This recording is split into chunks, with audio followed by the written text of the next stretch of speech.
દાહોદના ચકચારી મનરેગા કૌભાંડ મામલે મોટા સમાચાર સામે આવ્યા છે. આ કૌભાંડમાં મંત્રી બચુ ખાબડના પુત્રની ધરપકડ કરવામાં આવી છે. આ સાથે તત્કાલીન ટીડીઓ દર્શન પટેલની પણ ધરપકડ કરવામાં આવી છે. મળતી માહિતી મુજબ દાહોદ જિલ્લાના ડીઆરડીએ પોલીસમાં મનરેગા હેઠળ ₹71 કરોડની ગેરરીતિ થઈ હોવાની ફરિયાદ નોંધાવી હતી, જેમાં મંત્રી બચુ ખાબડના પુત્ર બળવંત ખાબડ અને કિરણ ખાબડની સંડોવણી હોવાનું બહાર આવ્યું હતું. દાહોદ પોલીસે મોડી રાત્રે મંત્રી બચુ ખાબડના પુત્ર બળવંત ખાબડની ધરપકડ કરી હતી. ઉલ્લેખનીય છે કે દાહોદ જિલ્લાના દેવગઢ, બારિયા અને ધાનપુર તાલુકાના માત્ર 3 ગામોમાં મનરેગા યોજનાનું કૌભાંડ સામે આવ્યું હતું, કે જેમાં વર્ષ 2021 થી 24 સુધી મનરેગા યોજનામાં L1 તરીકે અધિકૃત ન હોય તેવી એજન્સીઓને છેલ્લા 3 વર્ષમાં ₹70 કરોડ ચૂકવણું કરી દેવામાં આવ્યું હોવાનો ખુલાસો થયો હતો. આ કૌભાંડ સરકારી અધિકારી, કરાર આધારિત કર્મચારીઓ અને એજન્સીઓની મિલીભગતથી આચરવામાં આવ્યું હતું.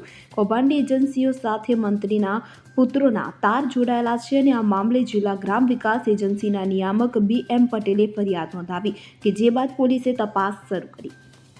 Bureau report CN24 news. હવે જુઓ દેશ દુનિયાની તમામ ખબરો તમારી આંગળીના ટેરવે. ઉઠાવો મોબાઈલ અને Google Play Store પરથી ડાઉનલોડ કરો અમારી CN24 ન્યૂઝ મોબાઈલ એપ.